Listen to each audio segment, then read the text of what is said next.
Commander Elias Vance had stopped counting the days after the first year, and now he simply existed in the cold metal belly of the Valkyrie, mothership like a ghost who had forgotten how to die.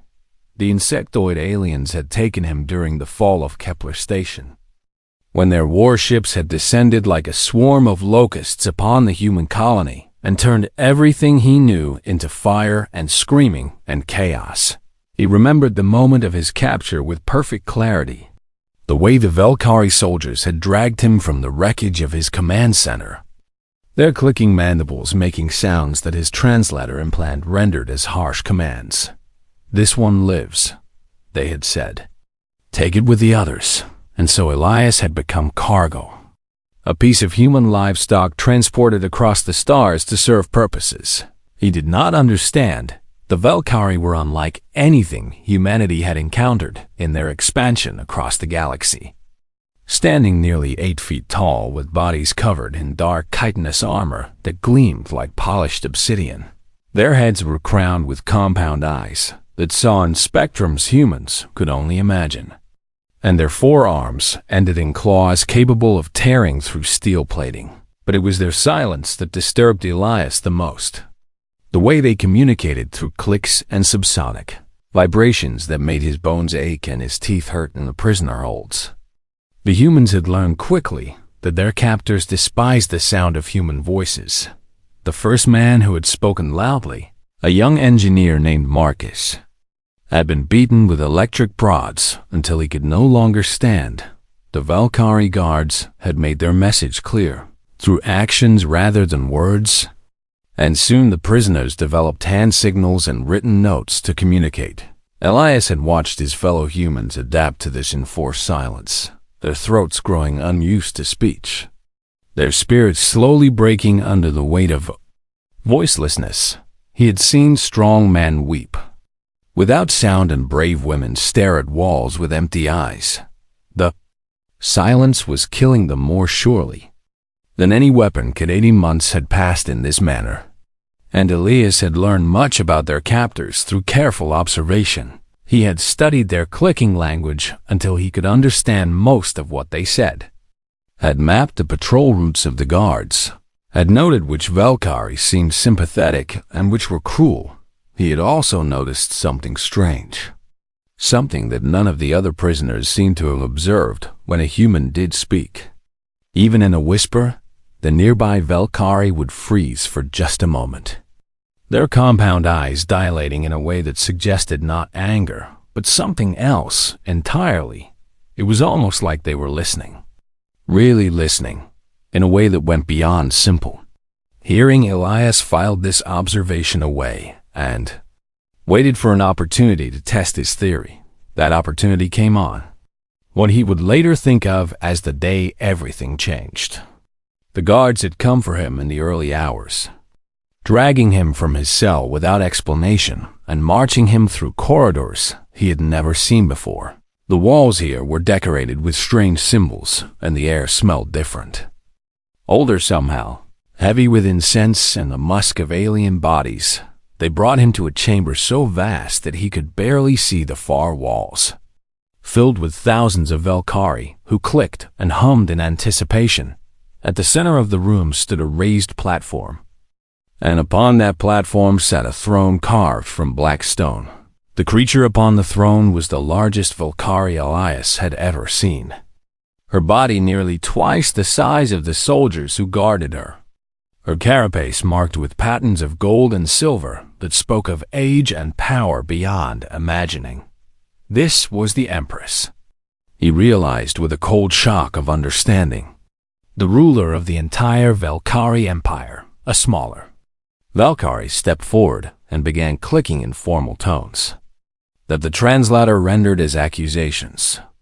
"This human has been found guilty of inciting rebellion among the livestock," the prosecutor announced. "It has been observed communicating with other prisoners in forbidden ways and spreading dangerous ideas of resistance." Elias stood in his chains and listened to the list of his crimes. Knowing that each accusation carried the weight of death, he had indeed been organizing the prisoners, teaching them to resist in small ways, keeping hope alive when hope seemed foolish.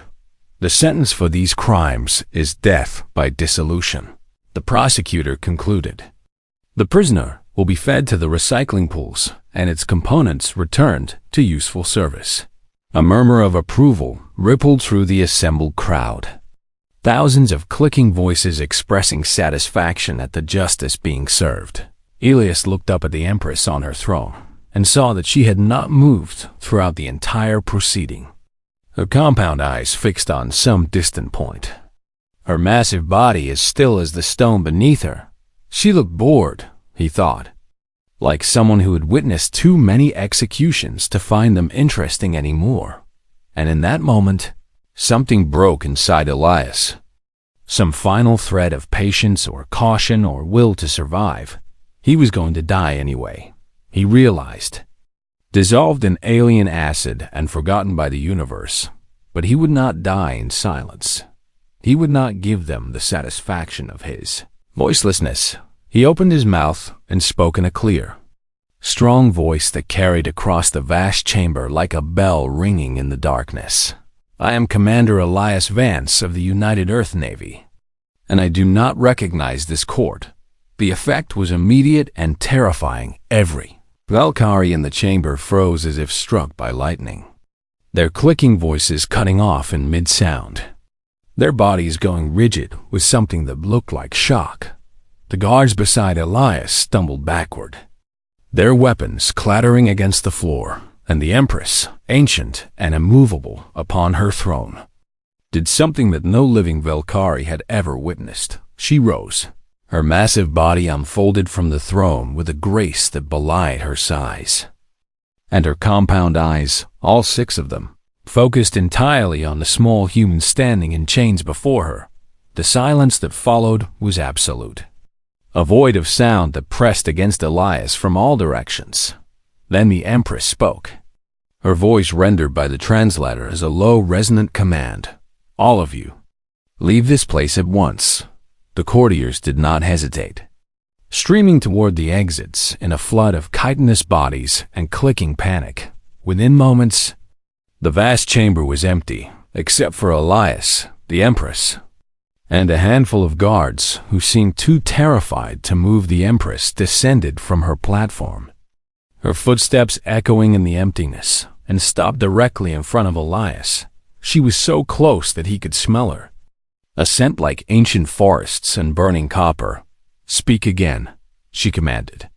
And there was something in her voice that he had never heard from any Valkyrie before. It sounded almost like hunger. Elias swallowed hard and searched for words.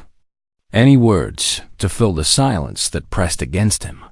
He thought of Earth, of the academy where he had trained, of the oath he had sworn on the day of his commissioning. I do solemnly swear to defend humanity against all enemies, he recited, his voice growing stronger with each word, to bear true faith and allegiance to the United Earth Government, and to discharge my duties with honor and courage until my last breath. The Empress shuddered, her entire massive body trembling as if struck by an invisible force, and Elias saw something that made his heart stop in his chest. Her wings, vestigial things that no living Valkyrie had seen unfurl in 10,000 years, were moving beneath her carapace, struggling to open, trying to spread. What are you? The Empress whispered, and her voice was no longer commanding but wondering. Almost afraid, Elias looked up at the ancient creature before him and spoke the only truth he knew. I am human. The days that followed his appearance before the court were unlike anything Elias could have imagined when he had first been dragged aboard the Valkyrie mothership as a prisoner, instead of the recycling pools. He found himself in chambers that bordered on luxurious, with soft bedding on warm light and food that actually tasted like food rather than the gray nutrient paste. The prisoners normally received guards still watched him at all times, but they kept their distance now, their compound eyes following his every movement with an expression that his translator could not quite interpret. Was it fear? He wondered, or something else entirely. The Empress summoned him on the 3rd day.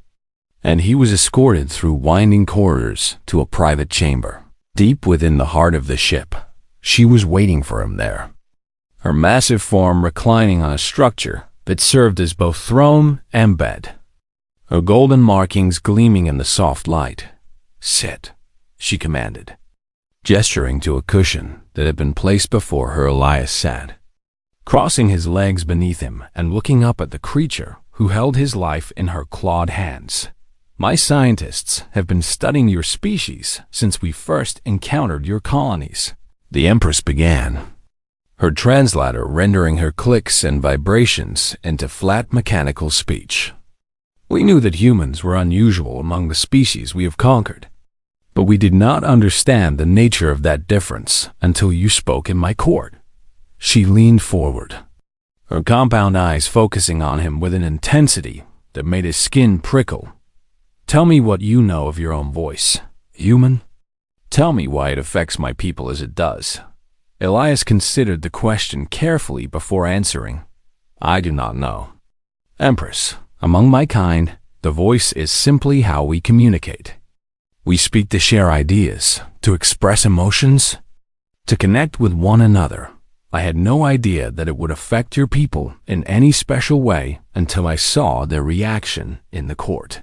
The Empress made a sound that his translator struggled to interpret, something between frustration and fascination. "Your ignorance is honest. At least, my scientists believe they have found the answer. But I wanted to hear your perspective first."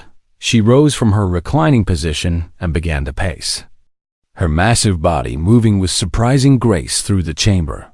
10,000 generations ago, my species was different than we are now. We were a true hive, connected through bonds that went deeper than mere communication. Our queens could speak to every member of the swarm through vibrations that resonated in our very souls. She paused, turning to face him. "But we evolved. We grew larger and more intelligent. And somewhere along the way we lost that connection. Our queens became rulers rather than mothers. Our hives became empires. And the old ways were forgotten." Elias listened with growing understanding, pieces of a puzzle clicking into place in his mind. "Until I spoke," he said quietly. "Until you spoke," the Empress confirmed. "Your voice, the specific frequencies and harmonics of human speech, they activate receptors in our biology that have been dormant for millennia. When you speak, we do not merely hear you, we feel you, in a way that we have not felt anything since the old times." She returned to her throne and fixed him with her ancient gaze. "You awakened something in me, human, something I thought was dead forever. And I find myself wanting to feel it again, from that day forward." The Empress summoned Elias every evening, and each time she asked him to speak. At first he simply talked about whatever came to mind, describing his childhood on Earth, his training at the Naval Academy, his first posting aboard a starship. The Empress listened with an intensity that never wavered, her massive body growing still and her wings trembling beneath her carapace whenever he spoke. But Elias was no fool, and he understood that his position was precarious despite the Empress's apparent favor. He was still a prisoner, still surrounded by enemies, still separated from his fellow humans who languished in the holds below. So he began to bargain. "Empress," he said one evening after telling her about the oceans of Earth, "I have spoken to you many times now, and you have given me comfortable quarters and good food. But my people still suffer in the prisoner holds. They are hungry and sick and afraid." The Empress tilted her head, her compound eyes gleaming. "What would you have me do?" "Human, give them better food," Elias said. "Give them medical care. Allow them to speak to one another without punishment. They are not livestock. They are people. And they deserve to be treated as such." He expected resistance, expected to be reminded of his place, expected perhaps to be punished for his boldness. Instead, the Empress simply waved one of her clawed hands. "It will be done." And it was word reached Elias within days that the conditions in the prisoner holds had improved dramatically. that humans were receiving actual meals and medical attention, that the guards had stopped punishing them for speaking. His status among his fellow prisoners changed overnight, transforming from fellow captive to something like a hero. And he used that status carefully. He requested assistance, humans who could help him with his duties to the Empress. And she granted his request without question. He chose carefully, selecting engineers and scientists and soldiers, people with skills that might prove useful, people he could trust. They met in his chambers under the pretense of preparing presentations for the Empress. And they spoke in whispered English about things that had nothing to do with stories or speeches. They mapped the ship, identified key systems, studied Valkyrie biology and psychology. They prepared, but something unexpected was happening alongside their secret preparations. Something that Elias had not anticipated. The Empress was changing. Her decisions, once brutal and absolute, were becoming more considered and more merciful. She began questioning traditions that had stood for centuries, asking Elias to explain human concepts that she had never encountered before. "Tell me about this thing you call democracy," she said one evening. Elias explained as best he could, describing a system where leaders were chosen by the people they led, where power flowed from below rather than from above. The Empress listened in silence, her wings trembling beneath her carapace. "And this works?" she asked. "Your people do not simply kill each other fighting over who should lead." "Sometimes they do," Elias admitted. "Democracy is not perfect. It is slow and messy, and sometimes it fails. But it also allows every person to feel that they have a voice, that their life matters, that they are part of something larger than themselves." "A voice," the Empress repeated.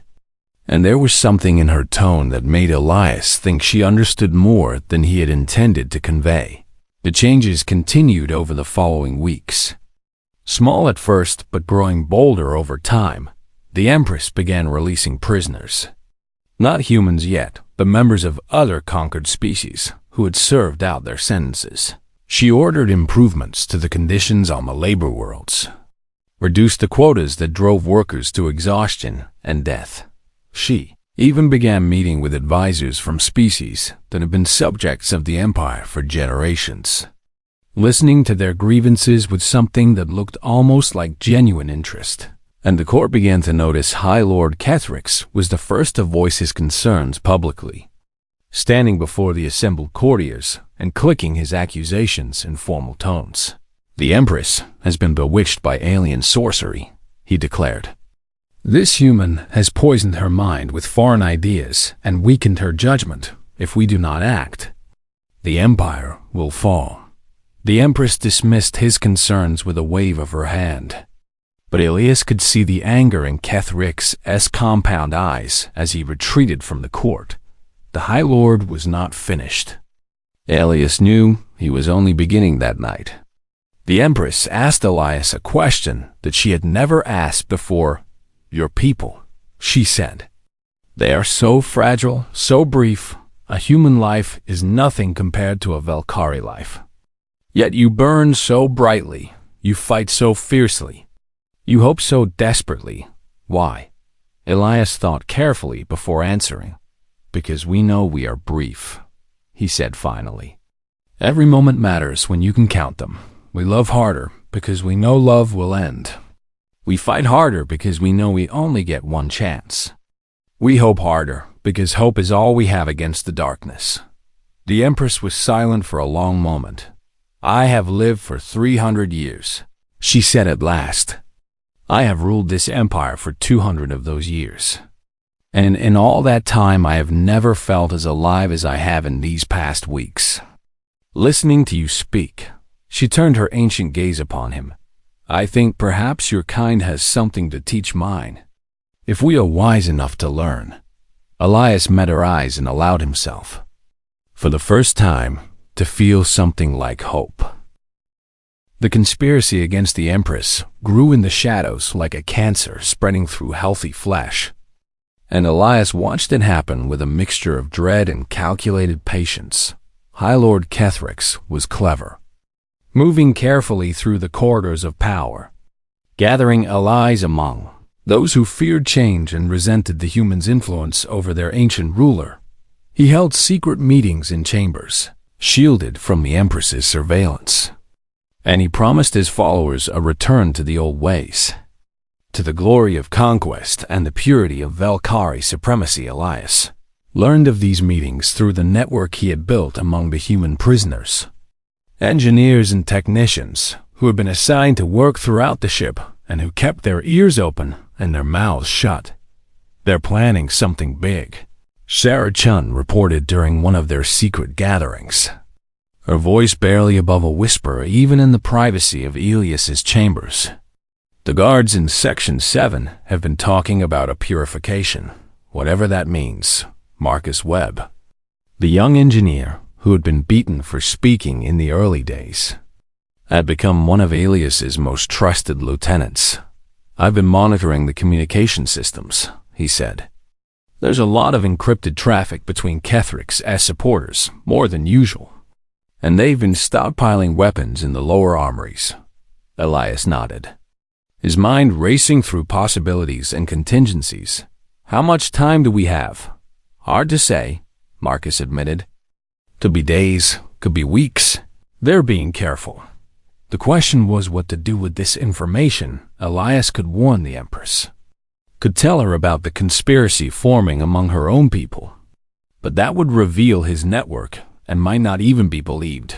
The Empress trusted him, yes, but she had also trusted Kethrix for 200 years. A human's word against a High Lord's might not carry the weight Elias needed it to carry. Instead, he chose to prepare the human prisoners, numbered nearly 3,000 now, spread throughout the mothership in work details and labor assignments. Most of them knew nothing of Elias's network, knew only that conditions had improved and that somehow their fellow human had gained favor with the alien ruler. But among those 3,000 were 200 who had been carefully selected and trained, who knew the ship's systems intimately, and who were ready to act when the moment came. The problem was the moment itself. They were still prisoners, still outnumbered 1,000 to 1, still surrounded by enemies who could tear them apart with their bare claws. They needed an edge, something that would level the playing field. And Elias thought he knew what that edge might be. The Valkyrie feared human voices. He had seen it in the court that first day, and he had observed it many times since then. When humans spoke, the Valkyrie froze, their ancient instincts overwhelming their trained responses. What would happen, Elias wondered, if hundreds of humans spoke at once? What would happen if they did not merely speak but sang?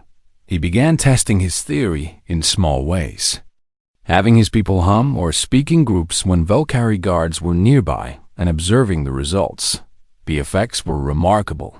Even humming seemed to disorient the aliens, making them sluggish and confused, and actual speech left them nearly helpless for several seconds. Singing, with its harmonics and resonances, was most powerful of all. A group of 10 humans singing together could paralyze every Valkyrie within hearing range. Elias shared this discovery with his core group, and they began to practice, gathering in small clusters in their quarters and learning songs from Earth's long history. They sang hymns and anthems, folk songs and war chants, anything with strong rhythms and powerful harmonics. They sang quietly at first, fearful of discovery. But as weeks passed, they grew bolder. The Valkyrie guards seemed unable to report what they heard, perhaps because they could not bring themselves to think clearly about it. Meanwhile, Elias continued his evening sessions with the Empress, speaking to her of Earth and humanity, of art and science, of love and loss. He found himself growing genuinely fond of the ancient creature, this being who had ruled an empire for 2 centuries, but who listened to his stories with the wonder of a child. "Tell me about human music," she said one evening. "I have heard my scientists speak of it, but I do not understand what makes it different from speech." Elias smiled, thinking of the hours his people had spent practicing in secret, Music is speech elevated to something greater, he explained. It is sound organized into patterns of rhythm and harmony, designed not merely to communicate ideas, but to evoke emotions. When humans sing together, we feel connected to one another in ways that words alone cannot achieve.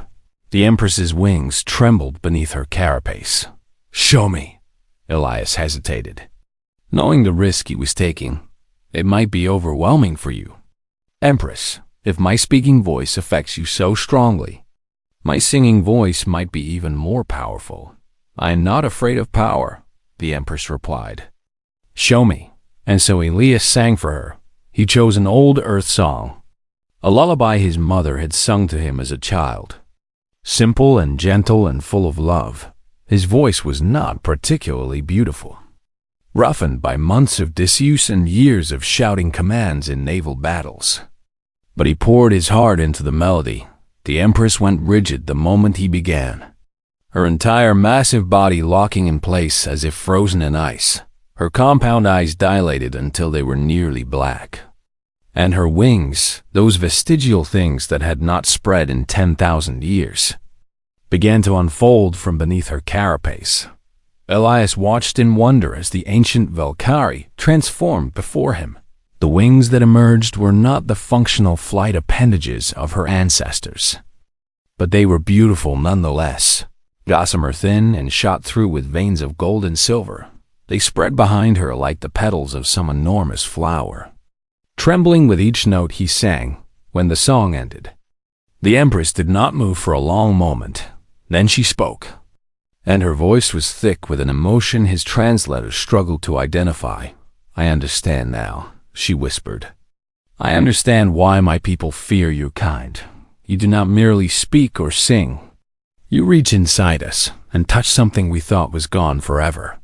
She turned her ancient gaze upon him, and her eyes were wet with tears he had not known Valkyrie could produce. "Is this what you felt when your mother sang to you? This warmth, this connection, this feeling of being held and loved and safe?" Elias nodded, his own eyes stinging. "Yes, Empress. This is what it felt like."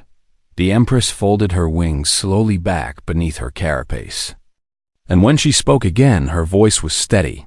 "High Lord Kethrix is planning to move against me. I have known for some time, but I have allowed him to proceed, waiting to see who would reveal themselves as traitors." Elias felt his heart lurch in his chest. "You knew. I have ruled this empire for 200 years. Human, I know when my courtiers whisper behind my back. I know when my generals stockpile weapons.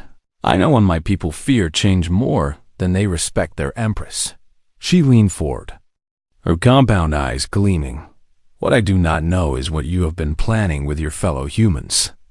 Do you think I am blind to your secret meetings, deaf to your whispered conversations? I have allowed you your preparations because I wanted to see what you would do with your freedom." Elias realized that he had underestimated her, that beneath her fascination with human speech, she remained the cunning ruler who had held an empire together for centuries. "I have been preparing my people to defend themselves," he admitted. "We are prisoners here, surrounded by enemies. When Kethrix moves against you, I knew he would try to destroy us as well. I wanted to make sure we had a chance to survive." The Empress studied him for a long moment. "And if I asked you to use your preparations, not merely to survive, but to help me defeat Kethrix, what would you say?" It was the question Elias had been waiting for, the opportunity he had hoped would come. "I would say that my help comes with a price. Empress, name it. Freedom for my people. Not just improved conditions, but true freedom. The right to leave this ship and return to human space. The right to live our lives as we choose." The Empress considered his words.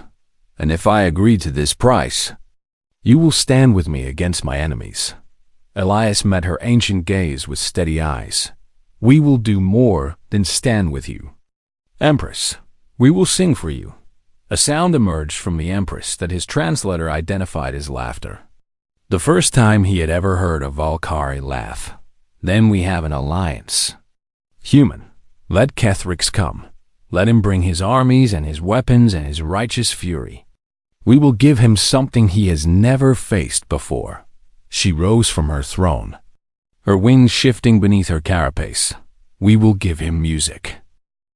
High Lord Kethrix launched his coup on the anniversary of the Empress's awakening, choosing the date with deliberate symbolism that was not lost on anyone aboard the mothership. 1 year ago to the day, a human prisoner had spoken in the royal court and changed everything. Now Kethrix intended to change it back. The attack came in the deepest hours of the ship's night cycle, when most of the crew was sleeping and the corridors were quiet and dark.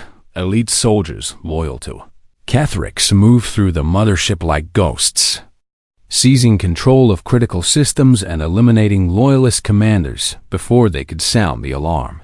They took the bridge first, then the armories, then the communication centers, cutting the Empress off from her supporters and surrounding her personal chambers with overwhelming force. Elias was with the Empress when the alarms finally began to wail through the ship, their harsh tones cutting through the silence like knives. He had been telling her about the first human moon landing, describing the moment when Neil Armstrong had stepped onto the lunar surface and spoken words that echoed across the centuries. The Empress had been listening with her usual intensity, her wings trembling beneath her carapace. When the red warning lights began to flash, "It has begun," she said, her voice calm despite the chaos erupting around them. Guards burst into the chamber, loyal soldiers who had managed to escape the initial purge, their clicking voices overlapping as they reported the situation. Kethrix controlled most of the ship. They said his forces outnumbered the loyalists 5-1. There was no escape and no hope of reinforcement. The Empress listened to their reports with ancient patience, then turned to Elias. "Your people are ready." It was not a question. "They are," Elias confirmed. 200 humans scattered throughout the ship, each one positioned near critical systems, each one knowing exactly what to do when the signal comes. The Empress nodded once. "Then let us give them that signal." She moved to a console set into the wall, her clawed hands dancing over controls that Elias could not read.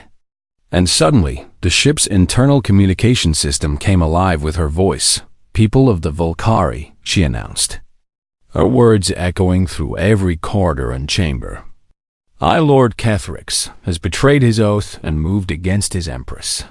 He believes that his soldiers and his weapons will be enough to seize power. He is wrong."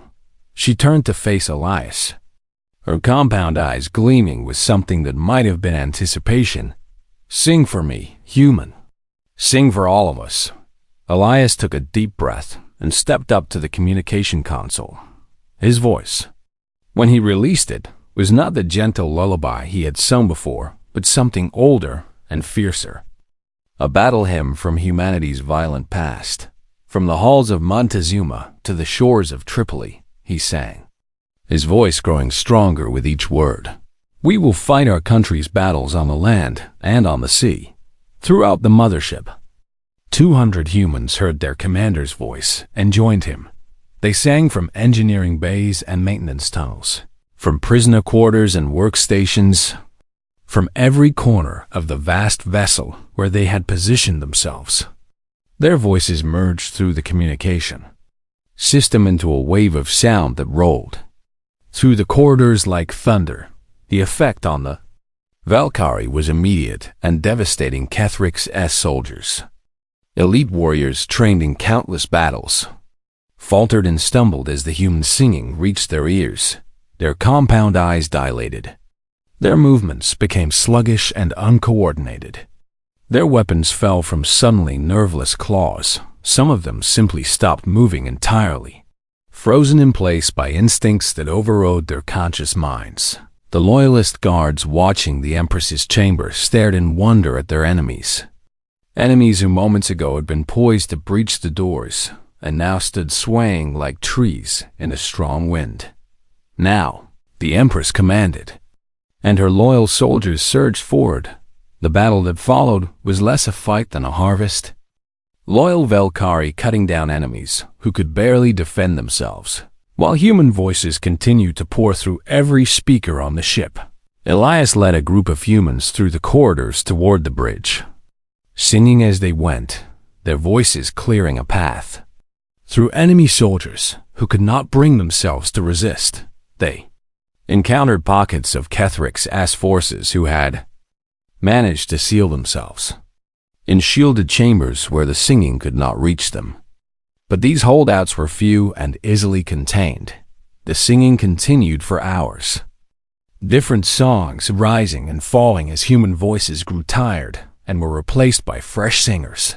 They sang hymns and anthems, folk songs and pop melodies, lullabies and love songs, anything and everything that could produce the harmonics needed to disable their enemies. When they finally reached the bridge, they found Kethrix himself standing at the center of the command platform. The High Lord had sealed the chamber against the singing, creating a bubble of silence in which he could still think clearly.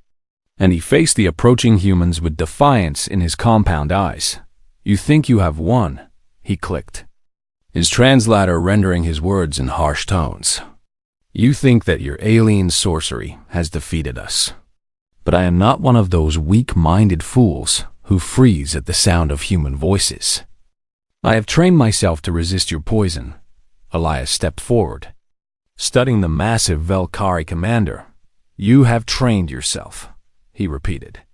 "That is impressive. I wonder how long that training can hold." He began to sing again, a slow and haunting melody that built gradually in intensity. Kethrix stood firm at first, his body rigid with the effort of resistance, his mandibles clenched tight. But as Elias's voice grew stronger and other humans joined in, cracks began to appear in the High Lord's composure. His claws twitched, his wings trembled beneath his carapace. His compound eyes began to dilate despite his obvious efforts to prevent it. "Stop," Kethrix hissed, taking an involuntary step backward. "Stop this. I command you to stop." Elias did not stop. He poured everything he had into the song. All the fear and anger and hope and desperation of 18 months of captivity. All the love he had for his people and all the hatred he had for their captors. All the determination to survive and the willingness to die. The song became a weapon more powerful than any gun or blade, reaching into Kethrix's mind and overwhelming the barriers he had built against it. The High Lord fell to his knees, his massive body trembling, his claws scraping uselessly against the deck. "Please," he whispered, and his voice was no longer defiant but broken. "Please stop. I yield. I surrender. Just please stop singing." Elias let the song fade into silence, and for a long moment the only sound on the bridge was Kethrix's ragged breathing. Then the Empress arrived, striding onto the bridge with her loyal guards at her back, her wings fully extended for the first time in thousands of years. She looked magnificent. Elias thought, no longer the bored ruler on her throne, but something older and fiercer. "A queen in truth and not just a name, High Lord Kethrix," she said, her voice cold with contempt. "You have betrayed your oath, betrayed your people, and betrayed your Empress. Do you have anything to say before judgment has passed?" Kethrix raised his head, and even broken as he was, there was still defiance in his eyes. "I did what was necessary to protect our people from corruption. History will judge which of us was the traitor." The Empress considered him for a long moment. "History will judge us both," she agreed. "But today, I am the one who stands victorious, and you are the one who kneels in chains. Guards, take him to the holding cells. He will face formal judgment before the court." As the guards dragged Kethrix away, the Empress turned to face Elias. Her compound eyes studied him with an expression that his translator could not quite interpret. Something between gratitude and wonder and perhaps a touch of fear. "You could have killed him," she said quietly. "Your voice was powerful enough. I could feel it even from outside the chamber. You could have sung until his heart stopped. Elias nodded, acknowledging the truth of her words. I could have. But that would have made me an executioner, not a soldier. And your people would have feared us even more than they already do. He met her ancient gaze with steady eyes. We want to be allies. Empress, not conquerors. We want to work with your people, not rule them. Killing Kethrix when he had already surrendered would have sent the wrong message. The Empress was silent for a long moment. Considering his words, "You are a strange species," she said finally. "You have the power to destroy us. Yet you choose mercy. You have the ability to dominate. Yet you seek partnership. I do not fully understand you. But I think perhaps that is why I find you so fascinating." She extended one of her clawed hands in a gesture that Elias recognized as Valkyrie greeting. "We have much work ahead of us. Commander Elias Vance, an empire to rebuild, a people to heal, a future to forge. I am glad that you will be at my side for what comes next." Elias took her claw in his small human hand and shook it firmly. "So am I, Empress, so am I." 6 months after the failed coup, the first joint human-Valkyrie expedition launched from the mothership toward Earth. And Elias stood on the observation deck watching the stars stream past, with a heart full of emotions.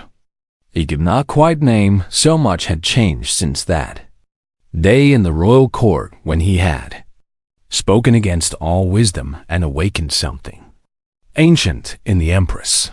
The humans who had been prisoners were prisoners no longer, freed by imperial decree and given the choice to remain as citizens of the empire or to return to their own people.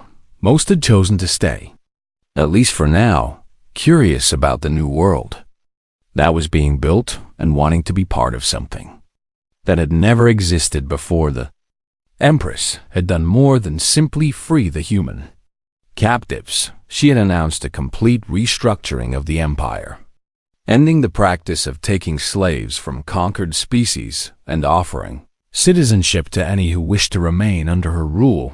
The changes had not been easy, and resistance continued in the outer colonies, where hardliners had fled rather than accept the new order. But the core worlds were transforming day by day. Human speakers had become valued advisors throughout the empire, their voices carrying weight in council chambers and courtrooms. Their songs used to seal treaties and celebrate victories.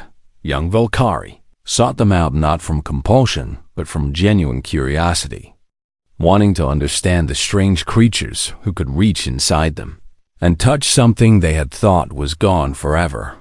It was a beginning. Elias knew, not an ending. The wounds of centuries could not be healed in months. And there were still those on both sides who could not forgive what had been done.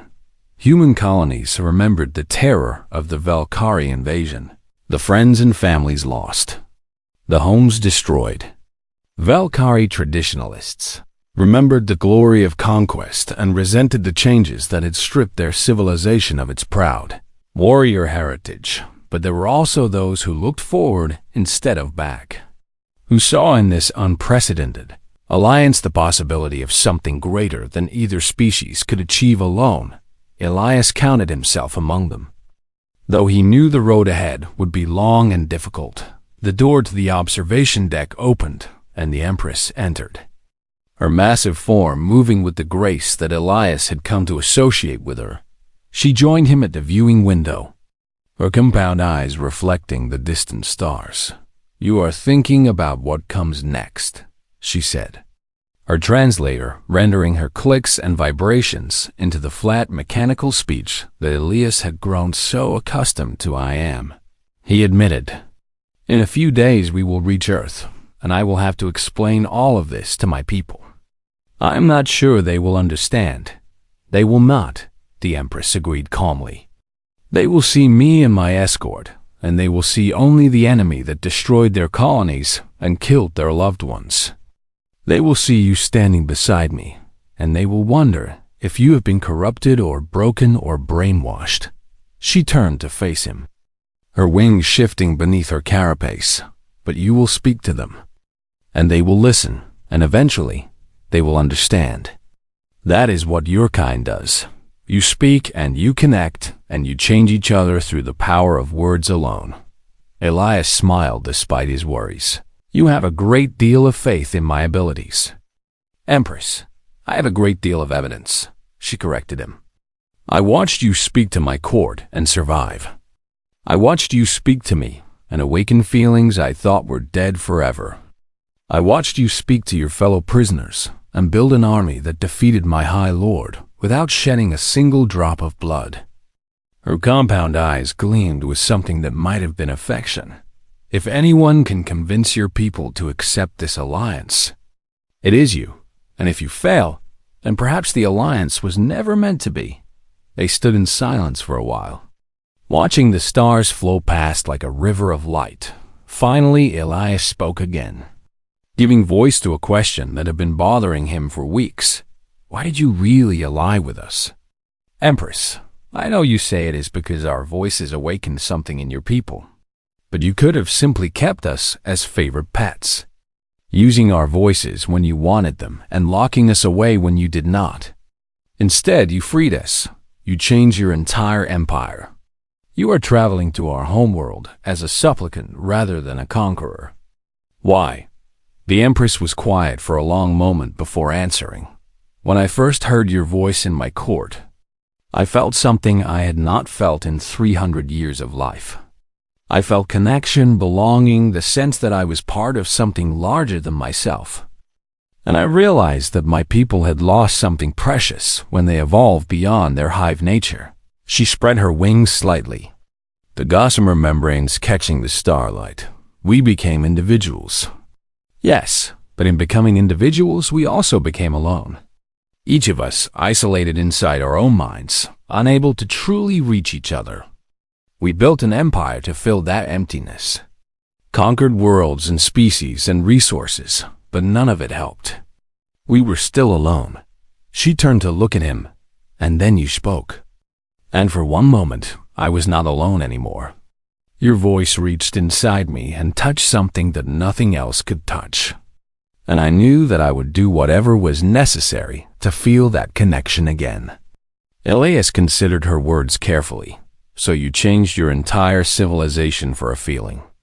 I changed my entire civilization for the chance at something better, the Empress corrected him.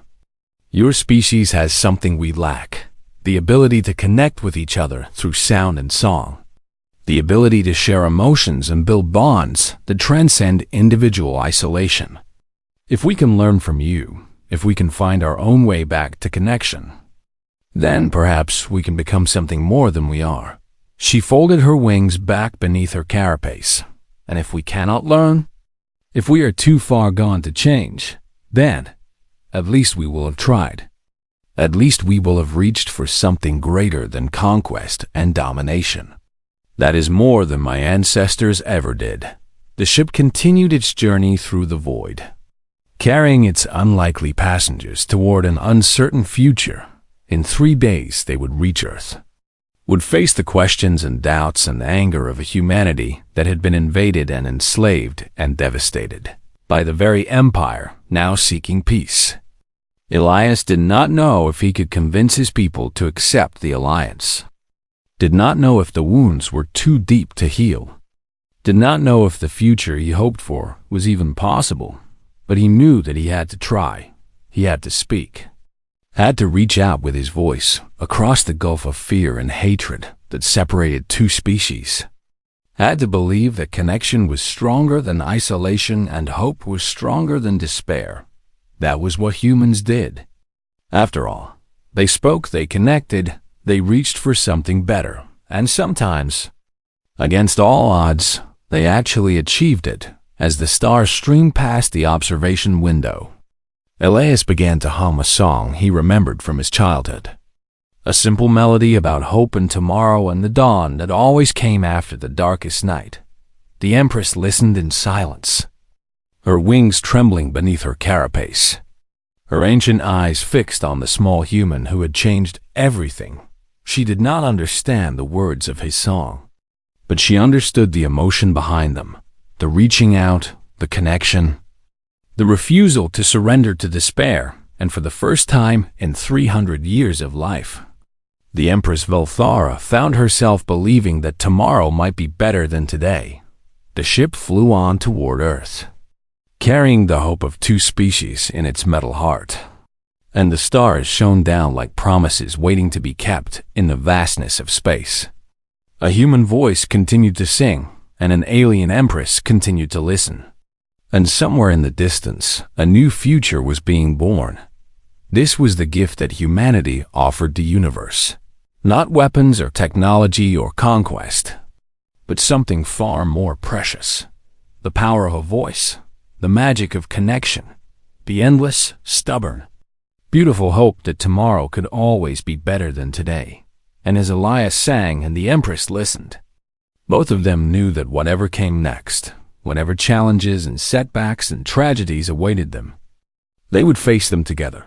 Two species that should have been enemies. Two people who should have been strangers, united by nothing more than a voice in the darkness. Reaching out, connecting, refusing to let go. That was the human gift. That was the human way. And as the ship sailed on toward tomorrow, that gift shone like a star in the endless night. Lighting the way forward for anyone brave enough to follow. The end was only the beginning. And the beginning was a single voice speaking in an alien court, refusing to be silent, refusing to surrender, refusing to let fear win. That voice had changed everything once. It would change everything again, and again, and again. For as long as humans drew breath and raised their voices in song, the universe would never be quite the same. This was humanity's gift to the stars. This was the legacy they would leave behind: connection, hope, and the endless power of a single voice raised against the darkness. Forever, always, until the last star burned out and the universe fell silent at last. And even then, perhaps the echo would remain, the memory of a human voice speaking into the void and being heard.